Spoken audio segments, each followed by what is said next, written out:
Fachada do STF. A imagem espelhada descortina-se para as laterais. Vista interna do plenário vazio. Direto do plenário está de volta, já com imagens. No canto direito inferior da tela, há uma janela com a intérprete de Libras. Para a sessão jurisdicional e logo após a primeira parte da sessão ser dedicada à comemoração do aniversário da Constituição Federal, 34 anos. Agora, com os ministros retornando, a segunda parte da sessão deve ser dedicada ao julgamento da pauta de hoje e que vamos acompanhar, como sempre, ao vivo, direto do plenário. Podemos nos sentar, renovando minha saudação a todos. Declaro aberta a 29ª Ministra Rosa sessão Weber, ordinária presidente do Supremo STF. Tribunal Federal, neste 5 de outubro de 2022, em que comemoramos o aniversário da nossa Constituição Cidadã. Passo à senhora secretária a palavra para a leitura da ata da sessão anterior. Ata da 29ª Sessão Extraordinária do Plenário do Supremo Tribunal Federal, realizada em Carmen 29 de Lilian setembro Oliveira de de Souza, 2022. assessora-chefe do plenário, está em pé à direita da ministra Rosa Weber. Ela tem pele clara, cabelos castanhos, mais claros nas pontas, lisos e compridos. Veste uma toga preta por cima da blusa branca estampada. Ausente, justificadamente, o senhor ministro Dias Toffoli. Procurador-Geral da República, doutor Antônio Augusto Brandão de Aras. Abriu-se a sessão às 14h34, sendo lida e aprovada a ata da sessão anterior. Pergunto aos eminentes pares se há alguma observação, objeção. A ata, nada havendo, declaro-a aprovada. E chamo para continuidade de julgamento a ação declaratória de constitucionalidade 51, sob a relatoria do ministro Gilmar Mendes, em que requerente a Federação das Associações das Empresas Brasileiras de Tecnologia da Informação, Acesso Nacional. Essa ação diz com as ODS 16 e 17. E consta da papeleta que, após o voto do eminente relator, ministro Gilmar Mendes, que conhecia da ação declaratória de constitucionalidade e julgava parcialmente o pedido, para declarar a constitucionalidade dos dispositivos indicados, sem prejuízo da possibilidade de solicitação direta de dados e comunicações telefônicas, nas específicas hipóteses do artigo 11 do Marco Civil da Internet e do artigo 18 da Convenção de Budapeste, com comunicação dessa decisão ao Poder Legislativo e ao Poder Executivo, e do voto parcialmente divergente do ministro André Mendonça, que não conhecia da ação pelo acolhimento das preliminares, mas, no mérito, caso vencido, acompanhava integralmente o relator, o julgamento foi suspenso. Suspeição afirmada pelo ministro Luiz Roberto Barroso. Eu passo, então, a colher o voto do eminente ministro Nunes Marques.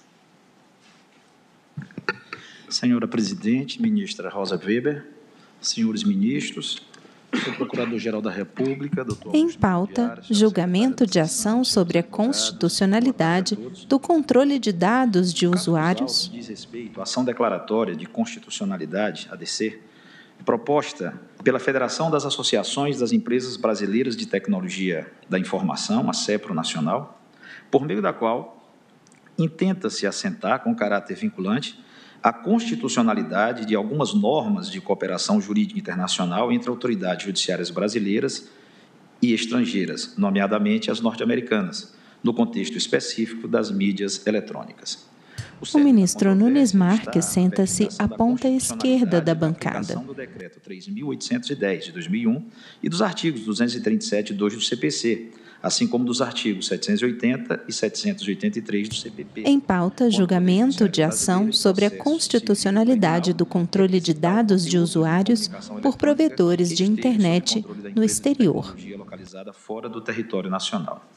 A parte autora sustenta que, tendo-se como constitucionais e aplicáveis os dispositivos acima referidos, tais requisições devem materializar-se necessariamente por meio de cartas rogatórias ao juiz estrangeiro, norte-americano, nunca podendo a requisição ser simplesmente dirigida à sucursal brasileira da empresa, que tem sua matriz no exterior e lá mantém os arquivos das comunicações. Afirma a autora que isso é o que decorre do Acordo de Assistência Judiciária em Matéria Penal entre o Governo da República Federativa do Brasil e o Governo dos Estados Unidos da América, que foi internacionalizado no país por meio do Decreto 3.810 de 2001. Diz também que o aludido acordo tem tido sua aplicabilidade recusada por autoridades judiciárias brasileiras, especificamente em relação às empresas do setor de tecnologia, por meio da expedição de ordens diretas para as sucursais brasileiras dessas empresas. Essas ordens, sustenta a autora, desconsideram o fato de que a empresa de tecnologia, por sua própria estrutura técnica e econômica, pode legitimamente optar por não manter dados no Brasil, de sorte que a sucursal nacional não pode ser compelida a apresentar dados que não estão sob o seu poder. Pede, por isso, que se observe a sede do controlador dos dados para efeito de determinação da jurisdição responsável pela requisição desses dados.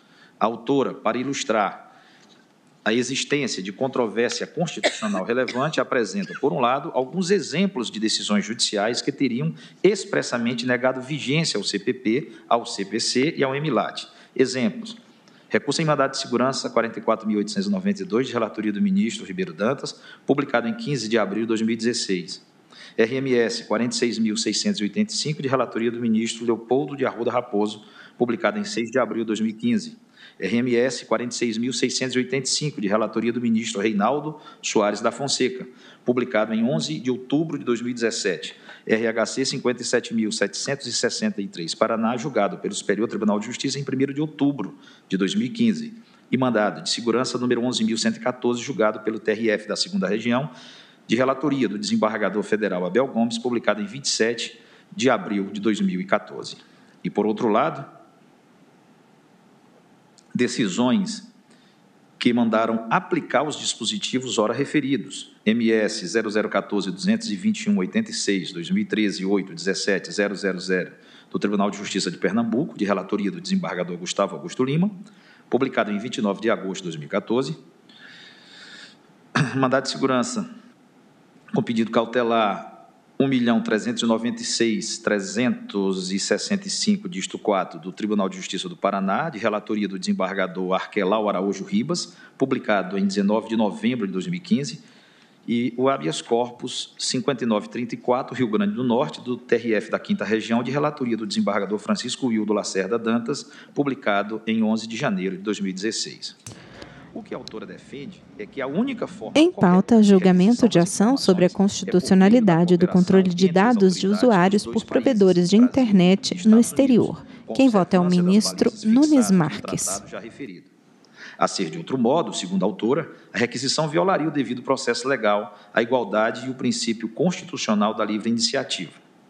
Em síntese, requer a autora que se julgue procedente a ADC, de modo a reconhecer a constitucionalidade do Decreto Executivo Federal, número 3810 de 2001, assim como do artigo 237.2 do CPC e dos artigos 780 e 783 do CPP, garantindo-lhes a aplicabilidade dos procedimentos de cooperação internacional neles previstos para a obtenção de conteúdos de comunicações privadas sob controle de provedores de aplicativos de internet estabelecidos no exterior. Foi adotado o rito do artigo 12 da Lei 9.868, de 99.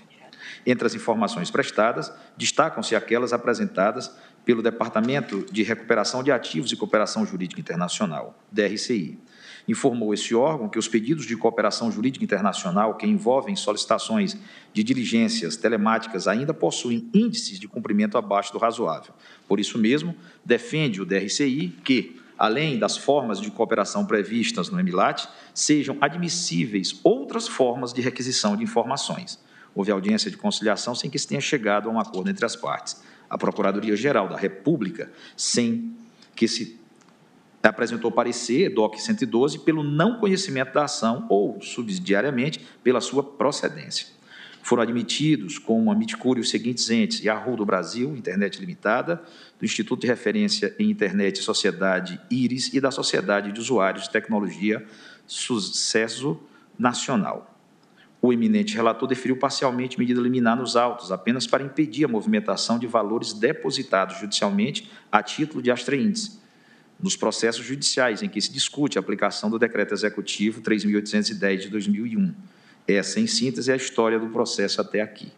Passo ao voto. da admissibilidade.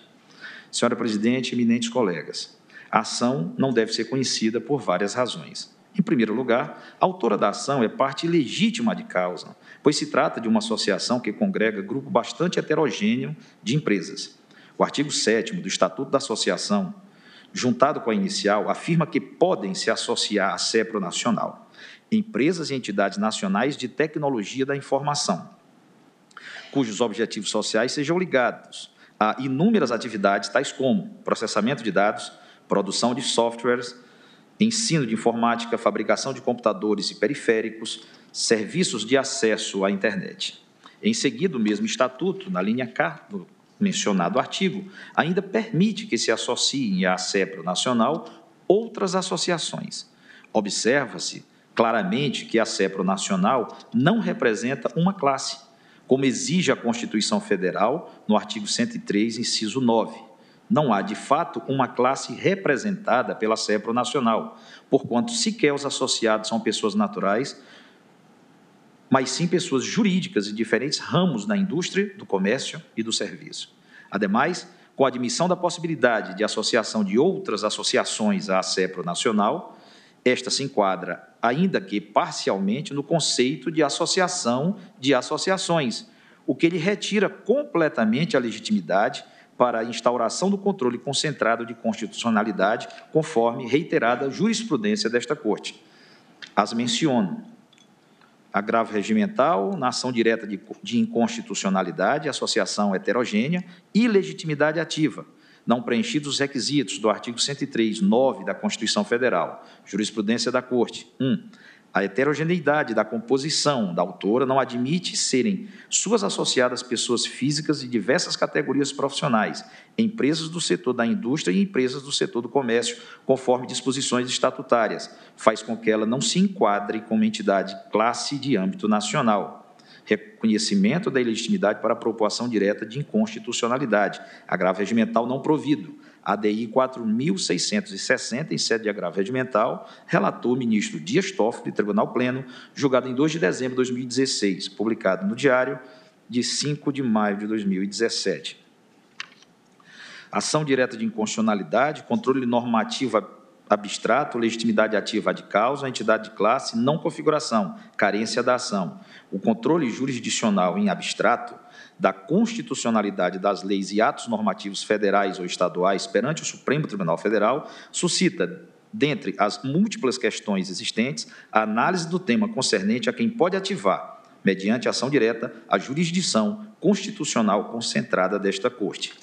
Entre a legitimidade exclusiva e a legitimidade universal, optou o Constituinte pela tese de legitimidade restrita e concorrente, partilhando entre diversos órgãos, agentes ou instituições a qualidade para agir em sede jurisdicional concentrada. Dentre as pessoas ativamente legitimadas ad causam para o ajuizamento da ação direta de inconstitucionalidade estão as entidades de classe de âmbito nacional. O Supremo Tribunal Federal tem salientado em sucessivos pronunciamentos a propósito do tema que não se qualificam como entidades de classe aquelas que, congregando pessoas jurídicas, apresentam-se como verdadeiras associações de associações. Em tais hipóteses, tem-se-lhes negado a qualidade reclamada pelo texto constitucional, pois pessoas jurídicas, ainda que coletivamente representativas de categorias profissionais ou econômicas, não formam classe alguma. Precedentes. A jurisprudência desta Corte tem salientado ainda que pessoas jurídicas de direito privado que reúnam como membros integrantes associações de natureza civil e organismos de caráter sindical desqualificam-se precisamente em função do hibridismo dessa composição, como instituições de classe, cuja noção conceitual reclama a participação nelas dos próprios indivíduos integrantes de determinada categoria, e não apenas das entidades privadas constituídas para representá-los. Precedentes. Entidades internacionais que possuam uma seção brasileira domiciliada em território nacional, incumbida de representá-las no Brasil, não se qualificam, para efeitos do artigo 103 da Constituição, como instituição de classe. A composição heterogênea de associação que reúna, em função de explícita previsão estatutária, pessoas vinculadas à categoria radicalmente distinta, atua como elemento descaracterizador da sua representatividade. Não se configuram, em consequência, como entidades de classe aquelas instituições que são integradas por membros vinculados a estratos sociais, profissionais ou econômicos diversificados, cujos objetivos, individualmente considerados, revelam-se contrastantes. Falta a essas entidades, na realidade, a presença de um elemento unificador que, fundado na essência da homogeneidade, comunhão e identidade de valores, constitui o fator necessário de conexão, apto a identificar os associados que as compõem como membros efetivamente pertencentes a uma determinada classe. A jurisprudência do Supremo Tribunal Federal tem consignado, do que concerne ao requisito da espacialidade, que o caráter nacional da entidade de classe não decorre de mera declaração formal consubstanciada em seus estatutos ou atos constitutivos. Essa particular característica de índole espacial pressupõe, além da atuação transregional da instituição, a existência de associados ou membros em pelo menos 9 estados da federação. Trata-se de critério objetivo, fundado na aplicação analógica da lei orgânica dos partidos políticos, que supõe, ordinariamente, atividades econômicas ou profissionais amplamente disseminadas no território nacional, precedente ADI 386. ADI 108, em questão de ordem, relator ministro Celso de Mello, Tribunal Pleno, julgado em 13 de abril de 92, publicado no Diário de 5 de junho de 92. Também não há, nos autos, a demonstração de uma controvérsia judicial constitucional relevante, como disse o eminente ministro Celso de Mello nos autos da ADC 8, em sede de medida cautelar, julgada em 13 de outubro de 1999. O ajuizamento da ação declaratória de constitucionalidade, que faz instaurar processo objetivo de controle normativo abstrato, supõe a existência de efetiva controvérsia judicial em torno da legitimidade constitucional de determinada lei ou ato normativo federal. Sem a observância desse pressuposto de admissibilidade, torna-se inviável a instauração do processo de fiscalização normativa em abstrato, pois a inexistência de pronunciamentos judiciais antagônicos culminaria por converter a ação declaratória de constitucionalidade em um inadmissível instrumento de consulta sobre a validade constitucional de determinada lei ou de ato normativo federal, descaracterizando por completo a própria natureza jurisdicional que qualifica a atividade desenvolvida pelo Supremo Tribunal Federal. O Supremo Tribunal Federal firmou a orientação que exige a comprovação liminar pelo autor da ação declaratória de constitucionalidade da ocorrência em proporções relevantes de dissídio judicial, cuja existência, precisamente em função do antagonismo interpretativo que dele resulta, faça instaurar, ante a elevada incidência de decisões que consagram teses conflitantes, verdadeiro estado de insegurança capaz de gerar um cenário de perplexidade social e de provocar grave incerteza quanto à validade constitucional de determinada lei ou de ato normativo federal. Ora, no caso dos autos, a autora, na verdade, agita um problema essencialmente de legalidade. Os juízes estariam, erroneamente, na visão da requerente, deixando de aplicar o CPP, o CPC e o EMILAT, para fins de obtenção de informações arquivadas no exterior, especificamente nos Estados Unidos da América. Admitindo-se como correta a alegação da autora, ainda assim a questão não é constitucional, mas representaria, na verdade, uma hipótese de negativa de vigência da lei e do tratado, típica situação de controvérsia infraconstitucional, tanto assim que caberia o recurso especial para corrigir semelhantes decisões judiciais, desde que esgotadas as vias ordinárias. Artigo 105, inciso 3, a linha A, parte final. Matérias assim devem ser resolvidas por meio dos recursos processuais apropriados e não por ação declaratória de constitucionalidade, a qual se presta para debelar a controvérsia estabelecida entre órgãos do Poder Judiciário a respeito da compatibilidade de uma norma infraconstitucional com a Constituição. Bem analisadas as decisões trazidas aos autos pela autora, a título de comprovação de suas alegações, não se encontra nelas disputa sobre a constitucionalidade de algum texto ou de tratado. Na verdade, os tribunais não reprovaram a solução legal da carta rogatória como ofensiva de alguma norma constitucional, tanto mais porque é antiquíssimo o uso das cartas rogatórias, com auxílio das vias diplomáticas, para a cooperação com autoridades judiciárias estrangeiras. Vejamos detalhadamente cada caso trazido pela requerente. Primeiro caso, Do RMS 44.892 São Paulo, julgado pela 5ª turma do Superior Tribunal de Justiça, o acórdão em nenhum momento faz referência a uma suposta inconstitucionalidade da sistemática das cartas rogatórias. Tratava-se de um pedido de interceptação para fins de investigação criminal de delito praticado no Brasil, de um e-mail mantido nos arquivos da Microsoft. O STJ sequer tocou em qualquer questão constitucional, pois apenas afirmou que, funcionando a empresa no Brasil, onde obtém lucros e vende produtos, tem de cumprir a legislação nacional quanto a crimes praticados em território brasileiro, não sendo o caso de invocar necessidade de cooperação internacional apenas pelo fato de sua matriz ser no exterior. Segundo caso trazido aos autos. No mesmo sentido, foi o julgamento do RMS 46.685, também julgado pela 5ª turma do Superior Tribunal de Justiça. O caso era semelhante, interceptação de e-mail hospedado na plataforma da Microsoft. Não foi discutida nenhuma questão constitucional, inclusive nem mesmo a parte interessada alegou nada nesse sentido.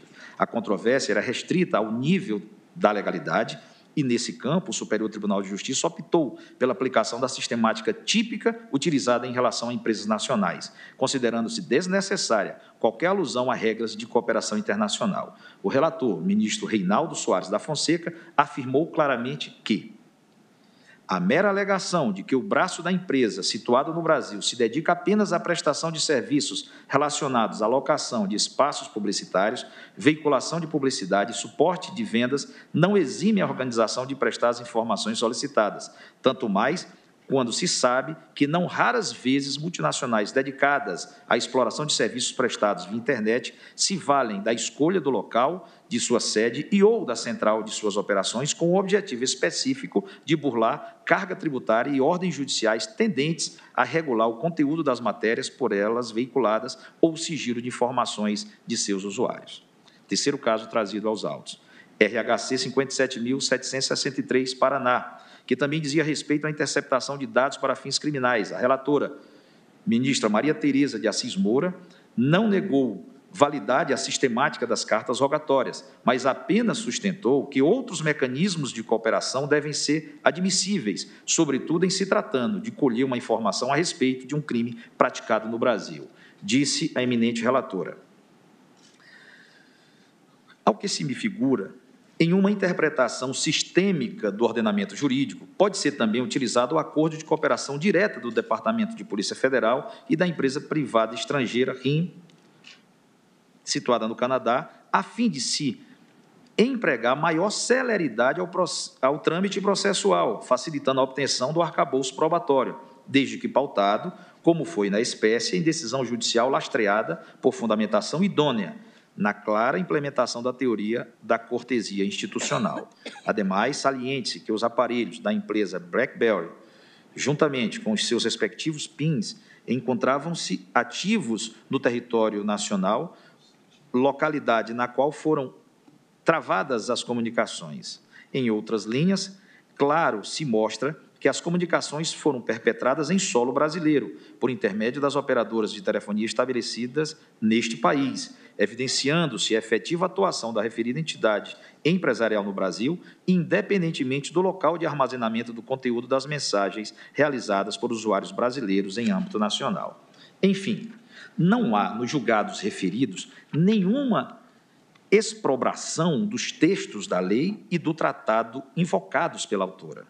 Os tribunais apenas consideraram que a ordem direta para a empresa detentora dos dados requeridos era mais célere e compatível com o texto das comunicações investigadas, todas elas desenvolvidas por brasileiros em território nacional. Vê-se, portanto, que não é o caso de julgar-se o mérito da ação declaratória de constitucionalidade, visto que o seu objetivo é apenas o de que seja reafirmada a constitucionalidade de normas que nenhum tribunal disse que eram inconstitucionais. Acresce que as normas do CPP em pauta, a DC 51, requerente a CESPRO Nacional, julgamento de ação sobre a constitucionalidade do controle de dados de usuários por provedores de internet no exterior. Vota o ministro Nunes Marques. A ação não deve ser conhecida. Acaso superadas essas importantes objeções no mérito, a ação também não deve ser acolhida, ao menos não no sentido pretendido pela autora. Os exemplos trazidos aos autos pela requerente prefiguram muito bem os problemas que poderiam advir de uma imposição pelo Supremo Tribunal Federal de que toda interceptação telemática de e-mails ou requisições de informações sobre comunicações eletrônicas em geral tivessem de ser feitas por meio de cartas rogatórias. Seria uma condenação da justiça criminal à ineficiência completa. As telecomunicações hoje consubstanciam uma grande parte do relacionamento humano em todas as áreas, inclusive no âmbito das práticas criminosas. As empresas responsáveis pela infraestrutura dessas telecomunicações, especialmente no que diz respeito às chamadas redes sociais, são praticamente todas dos Estados Unidos da América. Assim, mesmo a comunicação entre brasileiros no território nacional sobre assuntos inteiramente locais, quando feita por meio dessas redes sociais, passam por máquinas dessas empresas, uma grande parte delas, ou até mesmo a totalidade, situadas no exterior. É certo que tais empresas têm ampla liberdade de escolher onde vão colocar os seus centros de dados, os data centers. E nisso, de fato, entram muitos fatores em jogo de ordem técnica e econômica. O Google, por exemplo, tem um data center em Pryor Creek, em Oklahoma. E entre os fatores que determinaram a escolha desse lugar está a abundância de energia eólica na região. O Facebook, por seu turno, inaugurou um data center na gélida cidade de Luleå, na Suécia, para economizar energia com o resfriamento dos seus servidores. A Microsoft tem feito experiências mergulhando servidores no Mar do Norte, para assim também diminuir gastos com refrigeração. Segundo recente reportagem feita sobre onde os dados dos usuários brasileiros são arquivados em nuvem, observou-se, por exemplo, que, matéria extraída do UOL, os arquivos de usuários brasileiros do Office 365, o pacote de aplicativos em nuvem da Microsoft, como Word, Excel e PowerPoint, ficam distribuídos entre os Estados Unidos, Chile e, desde 2014, o próprio Brasil. O Brasil está entre as 44 regiões por onde estão distribuídos os mais de 100 data centers da Microsoft. É o primeiro da América Latina e do Hemisfério Sul.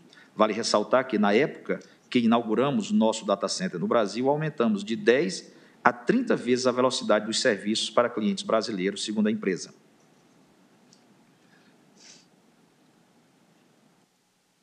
Já os servidores do Google Cloud Plataforma, onde ficam seus arquivos do Google Drive, Gmail, Google Fotos e Google Docs, estão hoje nos Estados Unidos, Canadá e Brasil. Digo eu. Ou seja, há um trabalho de bastidores no âmbito da infraestrutura das empresas de tecnologia que estão longe de serem claramente expostos e muito menos compreendidos pelos usuários. Porém, quando a empresa disponibiliza o seu serviço no Brasil ou qualquer país soberano, gerando efeitos sociais, econômicos, culturais e políticos em nosso país, ela não pode invocar o seu modelo de negócios para tornar-se imune à legislação local. Na prática, se a empresa apenas atendesse a ordens das autoridades judiciárias brasileiras por meio de cartas rogatórias, cuja expedição e execução podem ser laboriosas, muitos processos jurisdicionais seriam frustrados. Medidas criminais urgentes, por exemplo, seriam impraticáveis. Em última análise, seria a negação da soberania da jurisdição brasileira em território nacional. Acresce que o fato de o arquivo magnético estar fisicamente gravado em algum servidor nos Estados Unidos não é tão relevante no dia a dia das comunicações eletrônicas. Como essas comunicações ocorrem por meio de sinais elétricos que viajam a centenas de milhares de quilômetros por segundo, para o cérebro humano, a representação psicológica é a de que o arquivo está, na verdade, disponível ali, onde está sendo acessado. Diz-se, metaforicamente, que ficam arquivados na nuvem. E todos os esforços na área de infraestrutura de telecomunicações, como a internet 5G, por exemplo, têm sido do sentido de diminuir ainda mais a latência das comunicações, tornando-as muito semelhantes a um contato presencial imediato. Em países que asseguram a internet livre e ubíqua, quando se navega nessa rede de computadores, entra-se numa espécie de ionosfera, para usar a expressão de Luciano Floridi, em que pensamentos, conversas, fotografias, filmagens e escritos estão materializados em um locus abstrato, acessível sem que haja nenhuma relação peculiar com o lugar onde está o seu usuário ou com a localidade de arquivamento dos dados. Se a comunicação se estabelece entre brasileiros, por exemplo, os dados são produzidos em território nacional e aqui são coletados, temos claramente um caso de tratamento de dados no país, LGPD, artigo 3º, inciso 3. A decisão empresarial de armazená-los em outro país é assunto interno da corporação privada, que não pode ser oposto às autoridades judiciais brasileiras. A propósito, em se tratando de dados pessoais, e nos processos sempre se trata de dados pessoais, porque os dados dizem respeito a alguma das partes, não há dúvida de que a matéria fica sob a disciplina da legislação nacional e, consequentemente, das autoridades judiciárias nacionais. Nesse sentido, dispõe o artigo 3º da Lei 3.709 de 2018, Lei Geral de Proteção de Dados Pessoais, LGPD. Artigo 3º. Esta lei aplica-se a qualquer operação de tratamento realizada por pessoa natural ou por pessoa jurídica de direito público ou privado, independentemente do meio, do país de sua sede ou do país onde estejam localizados os dados, desde que, inciso 2, a atividade de tratamento tenha por objetivo a oferta ou o fornecimento de bens ou serviços ou o tratamento de dados de indivíduos localizados no território nacional, ou os dados pessoais objeto do tratamento tenham sido coletados no território nacional. Parágrafo 1º. Consideram-se coletados no território nacional os dados pessoais, cujo titular nele se encontre no momento da coleta. Se o modelo de negócios da empresa de tecnologia envolve a transferência de dados pessoais do Brasil para o exterior, é preciso que se observe o disposto nos artigos 33 e 35 da LGPD, o que quer dizer, em suma, que a lei brasileira deve ser cumprida, inclusive aquela relacionada aos processos judiciais.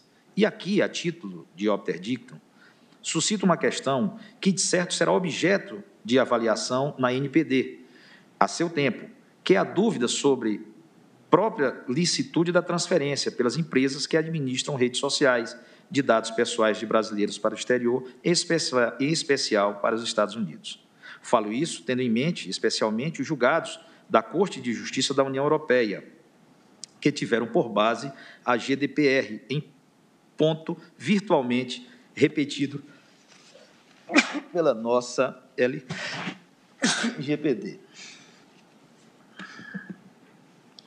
Mas, voltando à questão em debate nestes autos, ainda que admitíssemos que o Decreto 3.810, de 2001, impunha a observância de carta rogatória para a cooperação internacional em casos de delitos praticados na internet, é preciso considerar que o Marco Civil da Internet, Lei 12.965, de 2014, dispôs de modo diverso no seu artigo 11.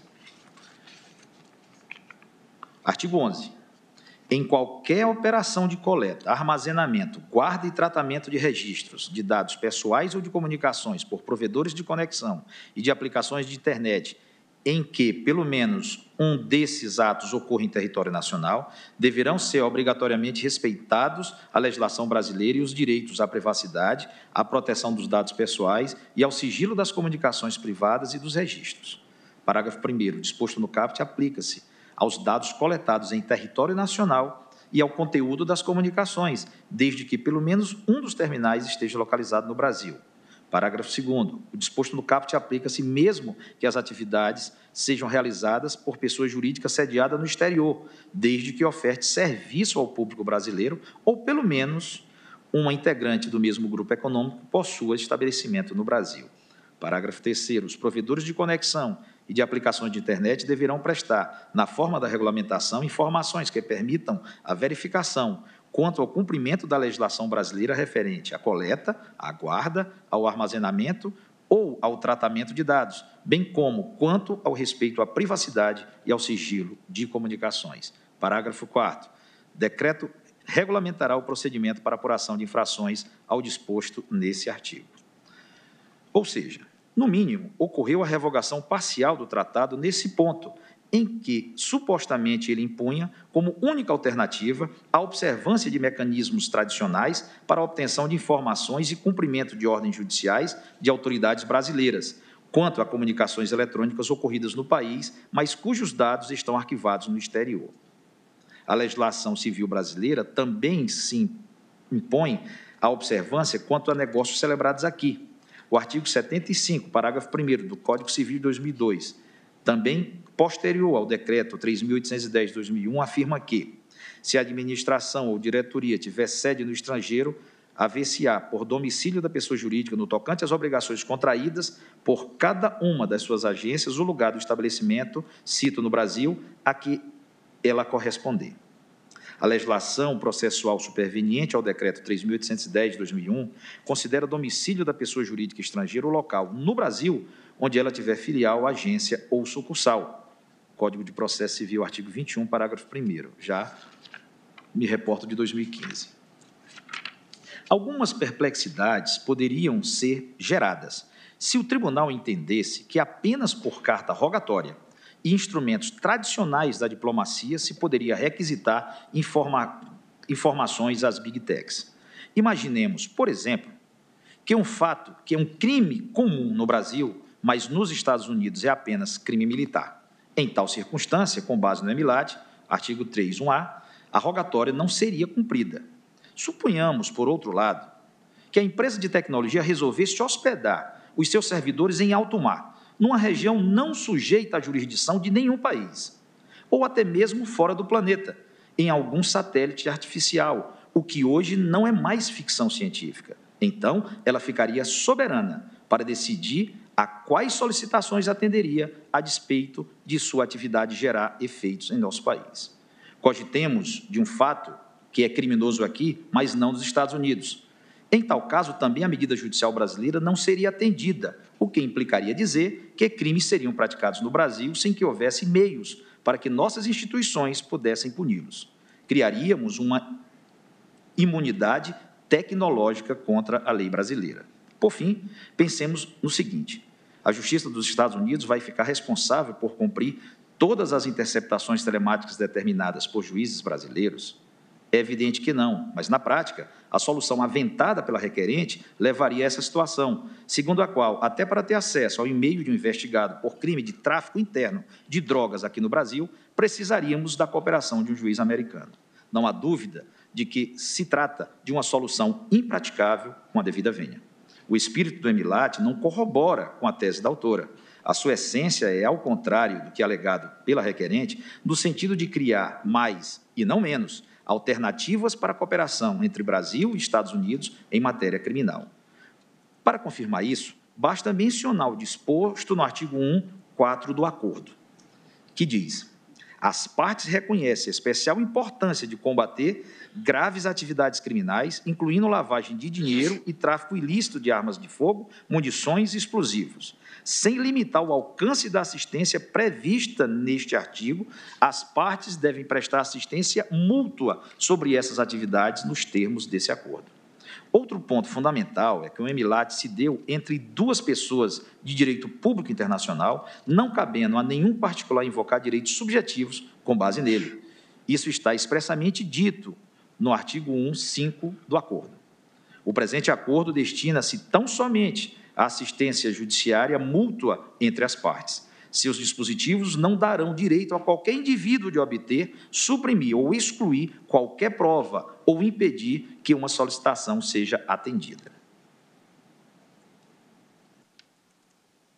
A presente ação direta, com a devida vênia, está sendo exercida mais como um mandado de segurança coletivo com vistas a assegurar supostos direitos subjetivos das empresas associadas à autora. Soa, aliás, paradoxal que empresas com grande flexibilidade, inovadoras, disruptivas, desterritorializadas, invoquem para eximir-se de obrigação legal a todos impostos no Brasil de uma técnica de comunicação antiga, burocrática e destinada à prática analógica de atos processuais, mediante a translação física de coisas de um país a outro. Acontece que os arquivos eletrônicos não são exatamente como uma coisa que se transporta fisicamente de um lugar para outro. Eles são mais como uma informação abstrata que circula em fluxo e que pode ser acessada em qualquer lugar. O eminente relator falou da territorialidade dos dados. Eu prefiro dizer que os dados são ubíquos, porque, na verdade, estão em todo lugar, e admitem múltiplos acessos simultâneos. Não faz sentido tratá-los como uma coisa com peso e dimensões, que precise do concurso de alguma autoridade no exterior para ser trasladado até aqui. Não se pode perder de vista, finalmente, que o EMILAT foi incorporado ao direito brasileiro no longínquo ano de 2001, quando sequer existiam telefones celulares com acesso à internet, e a rede social mais antiga a ser usada no Brasil, o Orkut, ainda não era operacional. O Facebook apenas surgiu em fevereiro de 2004 e o Instagram só em 2010. Para que se tenha uma ideia do que era a tecnologia em 2001, foi naquele ano que surgiu o primeiro celular com câmera fotográfica e não se tinha certeza à época se isso era uma boa ideia ou se levaria a mais um exótico produto destinado ao fiasco comercial. A tecnologia 3G, que permitiria navegação na internet via celular, apenas entrou no Brasil em 2004 e os primeiros smartphones foram lançados mundialmente em 2007. Quero dizer, quando o EMILAT foi celebrado, a realidade das comunicações eletrônicas era outra, totalmente diferente do que se vive hoje. Com a devida vênia, seria um anacronismo completo impor a observância de seus procedimentos obsoletos para a concretização de comandos jurisdicionais. A vetusta técnica de cooperação internacional via carta rogatória não é inconstitucional, e nem isso foi afirmado por qualquer tribunal. Isso não quer dizer, no entanto, que empresas que operem no Brasil, mesmo que o seu modelo de negócios favoreça que elas deixem arquivados no exterior os registros das atividades realizadas aqui, possam furtar-se ao cumprimento de ordens emanadas de autoridades judiciárias brasileiras, sob o argumento especioso de que tais ordens deveriam ser enviadas por via diplomática. Encaminhando-me já para a conclusão, senhora presidente, gostaria de lembrar que este julgamento, assim como todos os que versam sobre tecnologias da inteligência e da comunicação, demandam de nós uma visão inteiramente nova, porque, com a computação ubíqua e a internet, estamos diante não apenas de invenções nunca vistas, mas de um novo ambiente de convivência humana. É preciso resolver as demandas que envolvem essas tecnologias, tendo em conta o que se chama de ecologia das mídias, Streit, Braga e Levinson, Introdução à Ecologia das Mídias, Rio de Janeiro, editora Loyola, 2019. Uma nova mídia altera o relacionamento humano tão profundamente que precisamos de um novo vocabulário, de um novo imaginário e, naturalmente, de um novo pensamento para resolver adequadamente os problemas que surgem. Afinal, como disse Neil Postman, ainda no começo dos anos de 1990, as novas tecnologias alteram a estrutura de nossos interesses, as coisas sobre as quais pensamos, alteram o caráter de nossos símbolos, as coisas em que pensamos, e alteram a natureza da comunidade, a arena na qual os pensamentos se desenvolvem. Diante do exposto, senhora presidente, pedindo a mais respeitosa vênia ao eminente relator, no que divijo apenas quanto ao conhecimento da ação, mas, se superadas essas preliminares, eu acompanho o eminente relator na sua conclusão de mérito, acolho a ação em parte, declarando constitucional dispositivos e adotando como meio alternativo, entre outros, por exemplo, o artigo 11 do Marco Civil da Internet, para fazer cumprir ordens judiciais contra empresas de tecnologia que operem no Brasil e cujos modelos de negócio envolvam a manutenção no exterior de arquivos eletrônicos a respeito de operações realizadas em território nacional. É como voto. Presidente. Muito obrigada, ministro Nunes Marques. Pois não, ministro Gilmar Mendes. Eu agradeço o voto do ministro Nunes Marques e, de fato, essa discussão sobre a cognoscibilidade da ação parece bastante empolgante. De fato, aqui há vários argumentos que precisam ser devidamente tematizados. No que concerne a controvérsia, a mim me parece, e não preciso me valer de tantos subsídios, que deixar de aplicar uma norma de maneira indevida, isso está na súmula 10. Isso não é questão de legalidade, é questão de constitucionalidade. Não é? Tanto é... Quem fala é o ministro Gilmar Mendes. No nosso caso. Mas mais do que isso, né, o que diz a súmula 10? Viola a cláusula de reserva de plenário a decisão de órgão fracionário do tribunal, que, embora não declare expressamente a inconstitucionalidade de lei ou ato normativo do poder público, afasta a sua incidência no todo ou em parte. Quer dizer, o mero afastamento... há um autor alemão, Pestalozza, que diz que a má aplicação de uma lei é uma infração à Constituição, ao princípio da reserva legal ou da legalidade. Aqui, então, mas aqui nós temos outras consequências que ficaram bem demonstradas no voto agora do ministro Nunes Marques, que é a instauração de uma confusão geral na medida em que os tribunais começam a fazer as suas escolhas. Daí a requerente ter feito esse pedido no sentido de uma ação declaratória de constitucionalidade, não é? Mas com esse feitio excludente, dizendo só esse o caminho. Até na semana passada, o ministro Fachin e eu conversávamos sobre isso, mostrando que aqui acabava por ter uma consequência extremamente perversa ou danosa do ponto de vista político, que era um certo imperialismo jurídico, na medida em que essas empresas normalmente estão sediadas nos Estados Unidos, se for o caso, muitas delas, não é?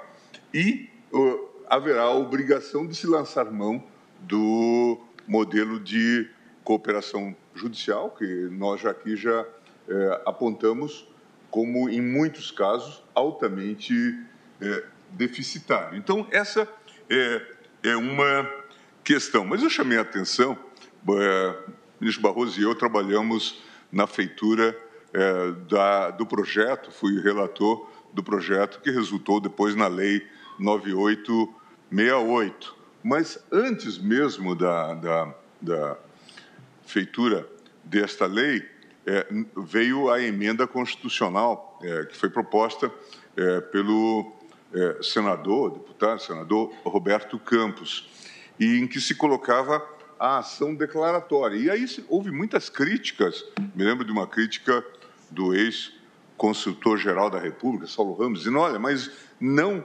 está colocando um pressuposto, portanto vai ser um tipo de consulta.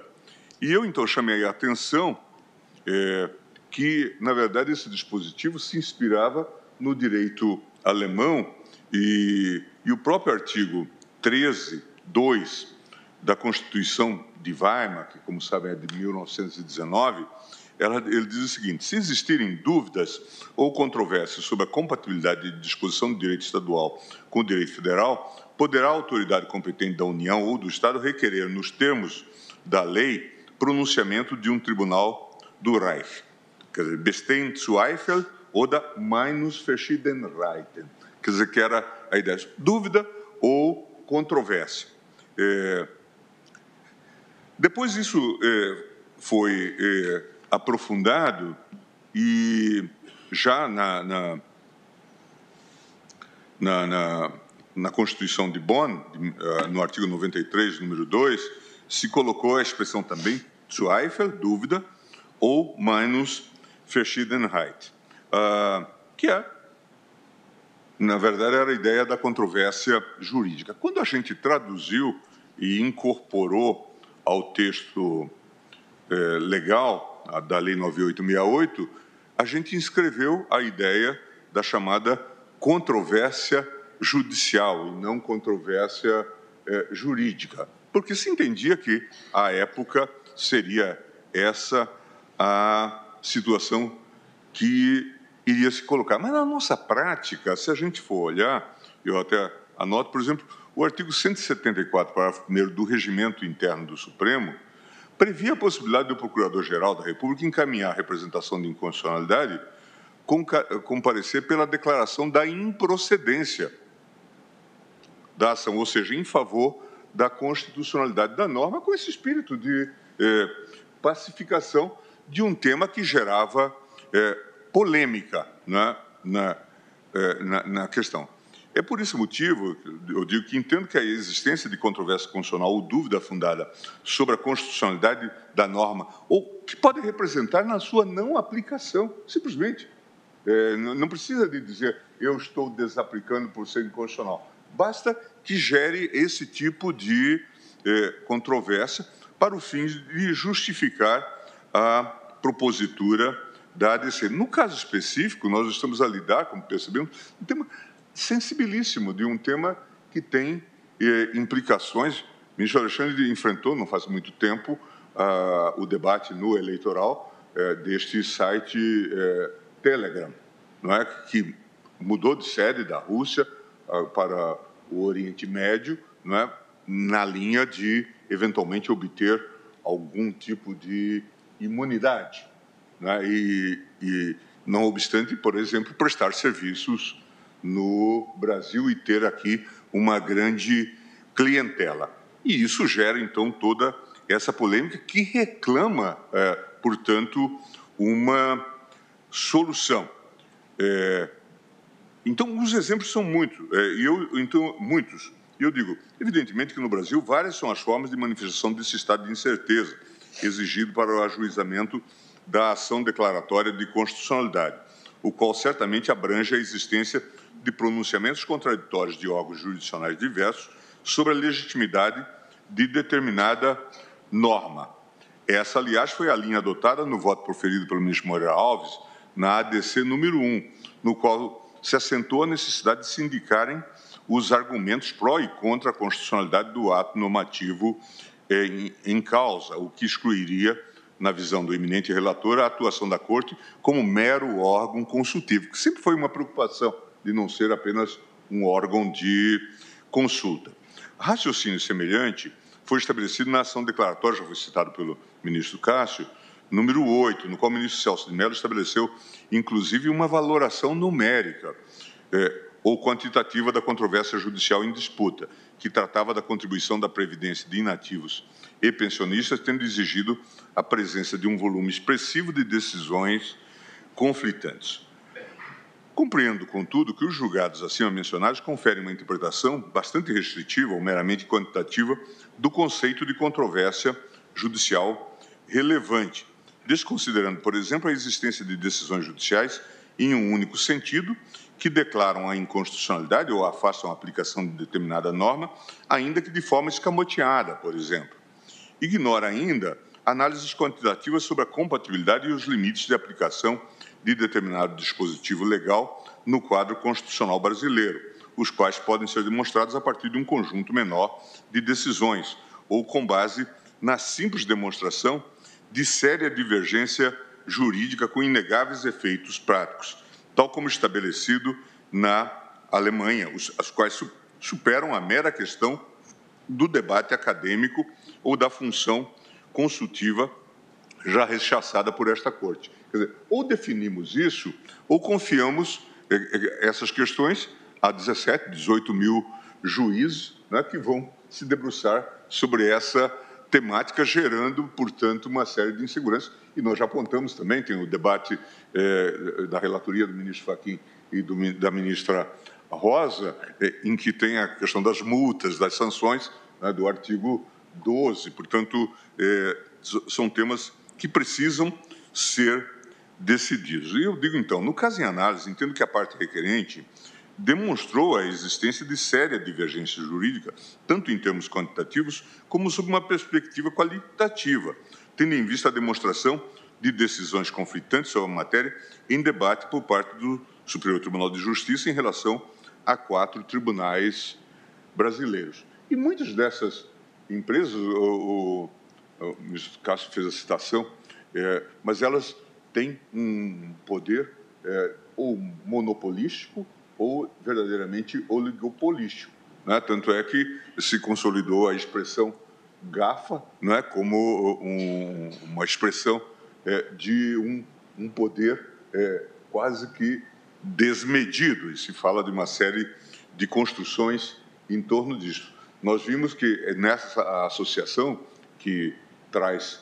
essa arguição, tem-se um núcleo de debates patrocinado e sustentado pelo Facebook, tendo em vista o seu modelo de negócio. Portanto, ele bloqueia, em princípio, dificulta, né, o cumprimento dessa legislação, invocando, inclusive, ser sede de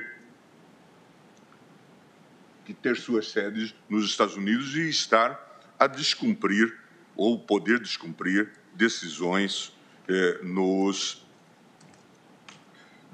legais dos Estados Unidos.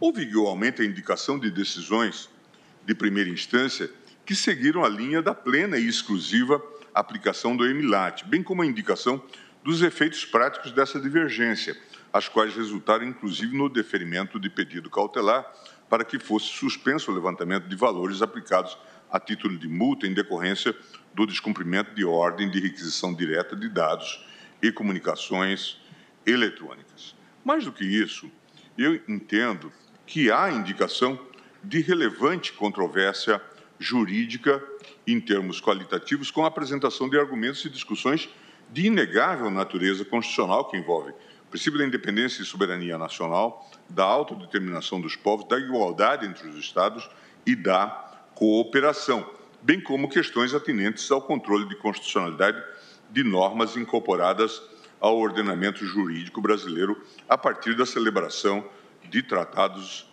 internacionais. Por isso eu digo que é dever dessa Suprema Corte enfrentar a questão e não deixar de considerá-la, já que a análise da questão a nível infralegal não esgota a dimensão constitucional da discussão. Importante pontuar que a jurisprudência estabelecida pelo STJ sobre o tema abordou os fundamentos constitucionais acima elencados, como a questão da soberania nacional, o que torna imperiosa também a manifestação do Supremo Tribunal Federal. Tal como pontuado por Fabrício Polido, em recente artigo sobre o tema, não se deve esquecer que esta ADC serve para especificamente lembrar à sociedade de que a mais alta corte está à disposição dos jurisdicionados para adjudicar litígios de natureza constitucional e proteger a Constituição, bem como que normas internacionais, independentemente da hierarquia que lhes atribua, também fazem parte do nosso ordenamento jurídico. Só para lembrar, ministro Cássio, eu, como advogado-geral da União, me deparei com uma situação bastante singular, que foi a questão do apagão, o chamado racionamento, em que nós tínhamos um regramento, baixado em medida provisória, que estabelecia as regras, e vários juízes de tribunais, os mais diversos, passaram a negar a aplicação, seja por interpretação conforme, seja por suspensão liminar, declaração de inconstitucionalidade. Quando essa questão se colocou, veio esse argumento que tinha aparecido na ADC número 8. Este caso está na ADC número 9.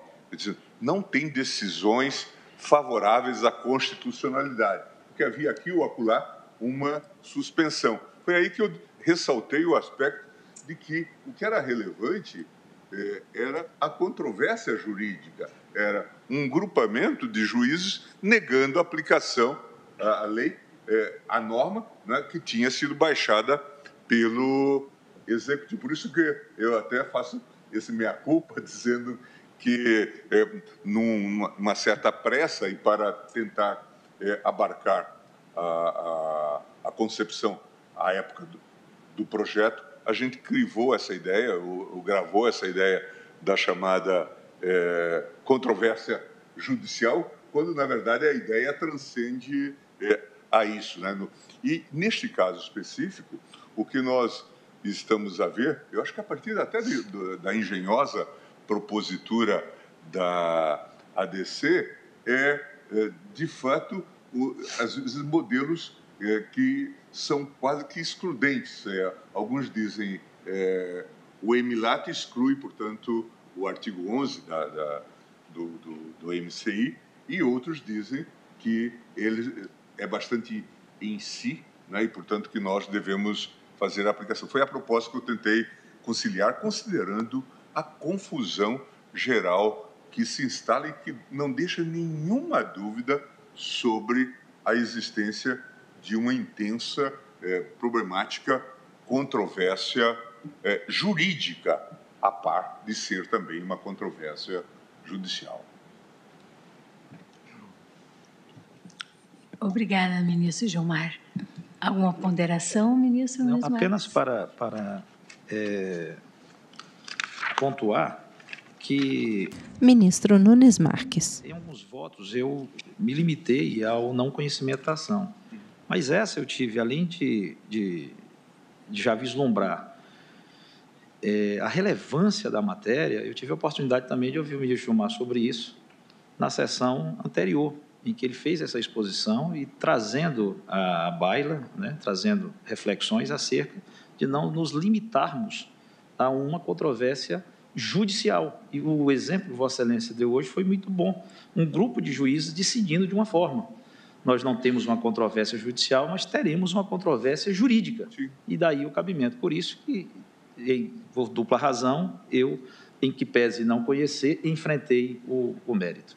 E no modelo alemão, inclusive, essa expressão, Meinungsverschiedenheit, leva muitas vezes o parlamento, ou parte dele, a pedir uma ação declaratória de constitucionalidade, que é a outra feição da ação declaratória de constitucionalidade. E foi onde nos inspiramos para fortalecer e disciplinar a ADC.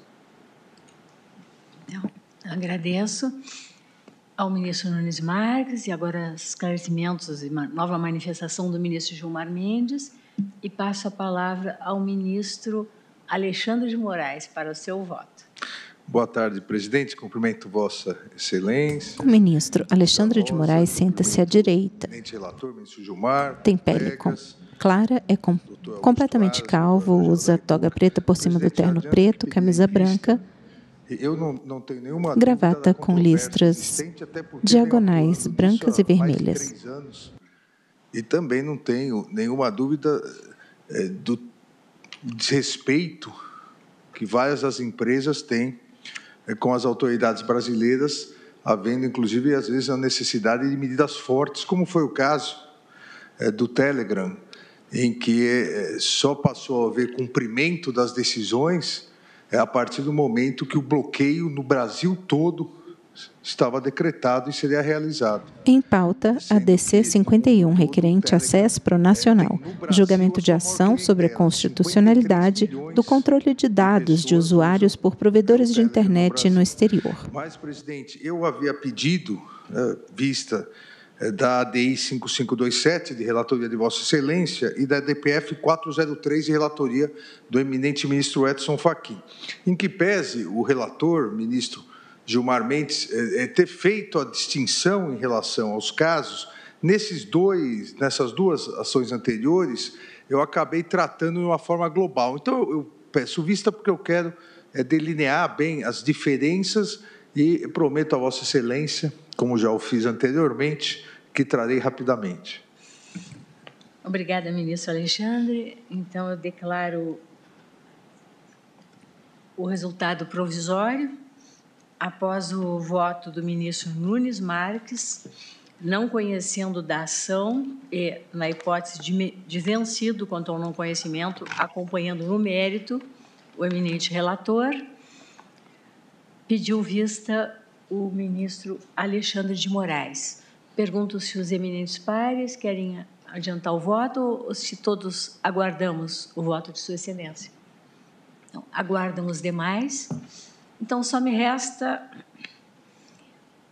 agradecer a presença de todos, desejar uma excelente noite e declarar encerrada esta sessão, né, que na sua maior parte, foi destinada a celebrar o aniversário da nossa Constituição Federal de 1988. Amanhã nós continuaremos com a pauta e com o pregão da ação direta de inconstitucionalidade por omissão 59. Uma boa noite a todos.